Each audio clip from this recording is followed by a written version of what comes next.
Notre sœur nous a raconté son histoire. Et la voici. Elle est secrétaire dans une entreprise et elles sont deux au secrétariat dans le rôle de l'accueil et chacune a son bureau.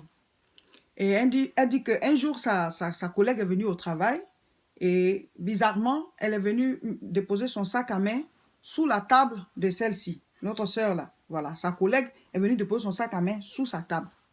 Bon, elle dit qu'elle a trouvé ça bizarre. Elle dit, ah, mais elle a son bureau. Pourquoi c'est sous mon bureau? Elle dit, s'il te plaît, là, pousse ton pied. Elle a poussé son pied, elle a déposé son sac à main. Elle s'est dit, bon, peut-être qu'elle n'a pas envie de déposer son sac à main sous son bureau. Elle vient déposer ça ici. Elle a laissé faire.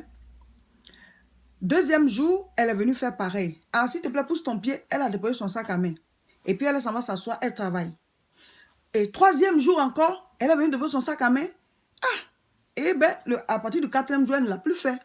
Donc, elle s'est dit, bon, c'est quelque chose comme ça. Et c'est passé. Je ne sais pas combien de temps après ça, cette sœur en Christ est tombée gravement malade. Et elle a perdu l'usage des jambes. Heureusement que c'était momentanément. Après les prières, elle a retrouvé l'usage de ses jambes. Aujourd'hui, elle marche, elle a repris son travail et tout. Mais je vous explique ce qui s'est passé. Elle est tombée malade gravement. Elle a perdu l'usage des jambes. Elle ne marchait plus. On lui a acheté un fauteuil roulant. Elle ne pouvait plus marcher. Une paralysie. Ce sont ces choses-là qui se passent. Et donc, elle est restée à la maison. Et quand elle est restée à la maison, il y a quelqu'un qui est venu la remplacer à son poste.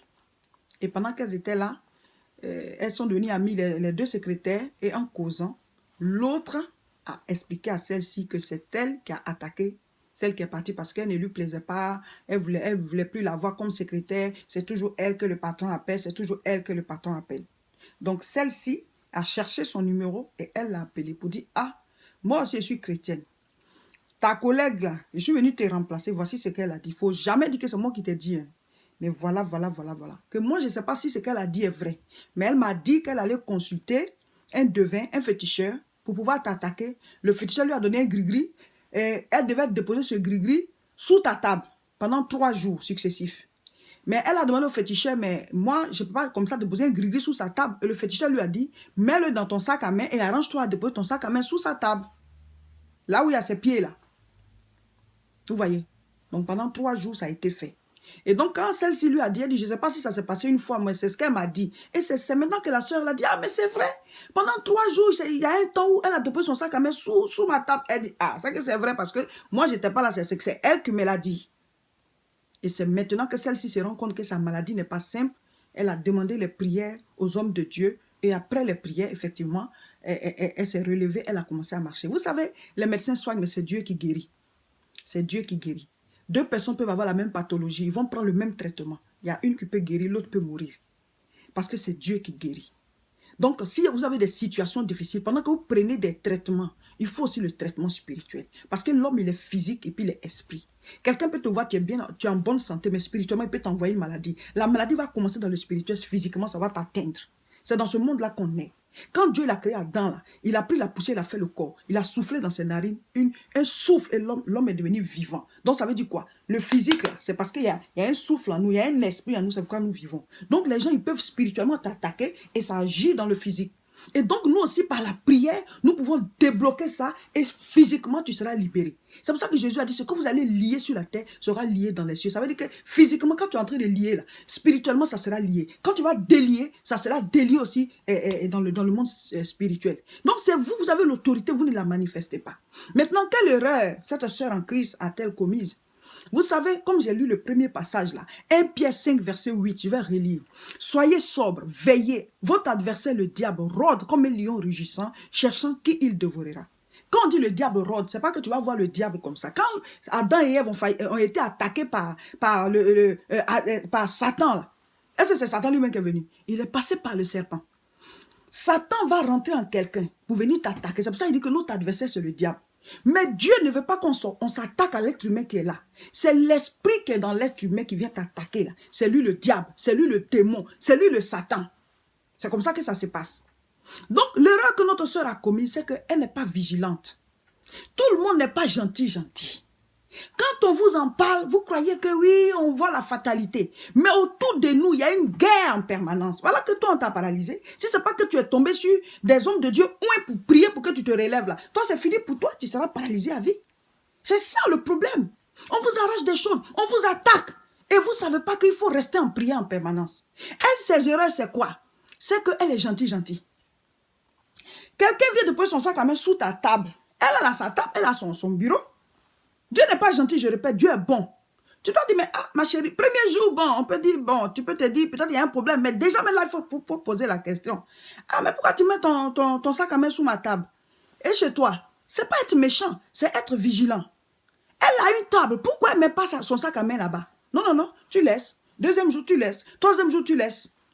Vous savez, ici en Europe où on vit là, les Européens, la plupart ne sont pas chrétiens. Mais c'est les gens tu vois, ils sont très réglo. Tu vas quitter ton bureau, venir déposer ton sac à main sous son bureau. Il va te dire non, mais ça ne se fait pas. Prenez, remettez chez vous. Ça fait quoi là? Et nous, on laisse aller, on est lent, on n'agit pas vite, les choses se passent. Au moins, toi, tu te rends compte qu'ils t'ont attaqué. Donc, l'Européen, la plupart ne sont pas chrétiens, mais il y a certaines règles qu'ils ne laissent pas faire.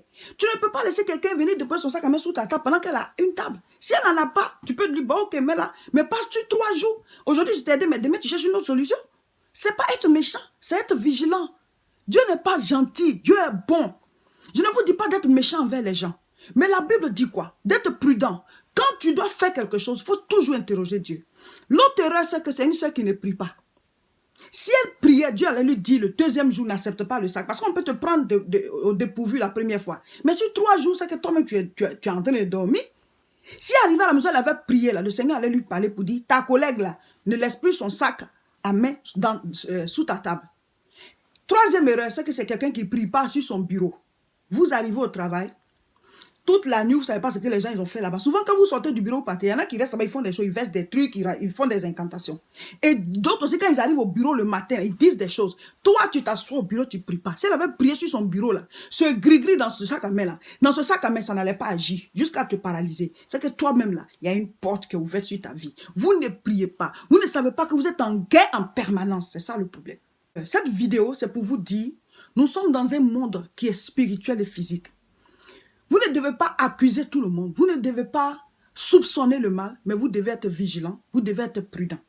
Parce que tout ce qui se passe, à tout moment, le serpent peut venir t'amener à sortir de ton jardin. Le serpent peut venir t'amener à manger le fruit interdit. Il y a plein de choses qui se passent et on se rend compte que, oh, je n'ai pas été vigilant, telle ou telle chose s'est passée. Vous m'appelez, vous m'écrivez, vous donnez des situations, mais c'est parce que la plupart sont légers. Vous êtes légers sur les bords.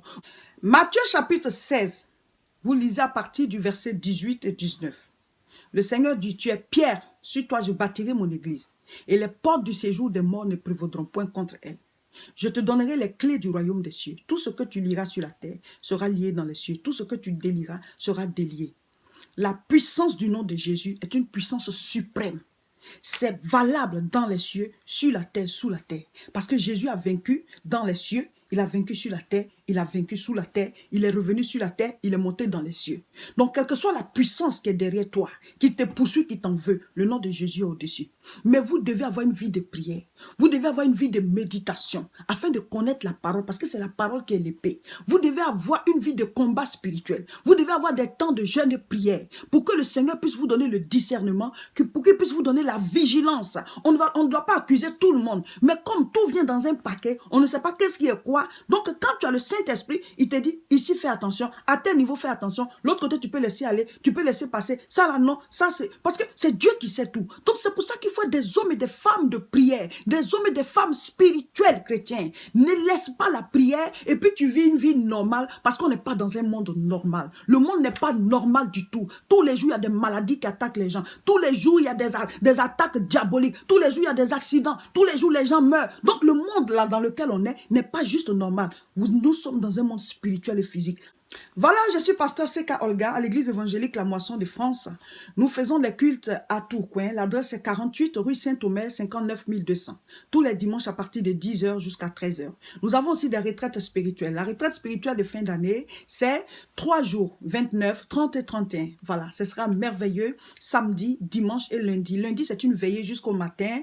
Ben, ça sera en même temps comme un temps de partage. Nous allons manger, nous allons prier, nous allons écouter les témoignages, nous allons proclamer pour parler à la nouvelle année. Nous allons entrer dans l'année en passant par les portes. Chaque chose a une porte, l'année aussi a ses portes. Donc venez faire la retraite spirituelle avec nous. Appelez-nous au 0033 7 51 51 25 16 pour avoir toutes les informations et réserver votre place dès maintenant. Vous le savez déjà, il y a de grandes croisades de prière au niveau de Paris-Aubervilliers.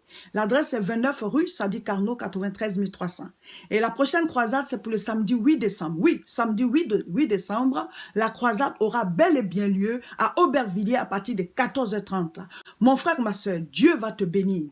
Le thème, c'est allons chercher ce qu'on a perdu. Oui, il y a des choses qui ont été perdues. Si on t'a arraché des choses dans un état où tu t'es pas rendu compte, tu as posé un acte, tu as dit oui à quelque chose, viens, on va récupérer tout ça parce que le nom de Jésus n'a pas changé, il est toujours puissant. Donc, tous à Aubervilliers à 14 h 30 le samedi 8 décembre. Et c'est la dernière croisade de l'année 2018. À partir de janvier 2019, on va vous donner les dates. Il y aura une croisade encore en janvier, en février, chaque mois. Donc, préparez-vous. Si vous voulez me suivre régulièrement, abonnez-vous à nos différentes pages. Sur Facebook, cliquez juste au-dessus de la vidéo et chaque fois qu'on va mettre les vidéos en ligne, vous allez les recevoir. Si vous me suivez sur YouTube, cliquez sur s'abonner et comme ça, vous aurez aussi toutes les notifications quand on va mettre les vidéos en ligne. Moi, j'ai fait ma part en prêchant. Votre part à vous, c'est de recommander cette vidéo et de la partager sur vos pages Facebook afin que tous vos amis puissent aussi recevoir l'enseignement. Et surtout, restez connectés à l'Esprit de Dieu en cette fin d'année.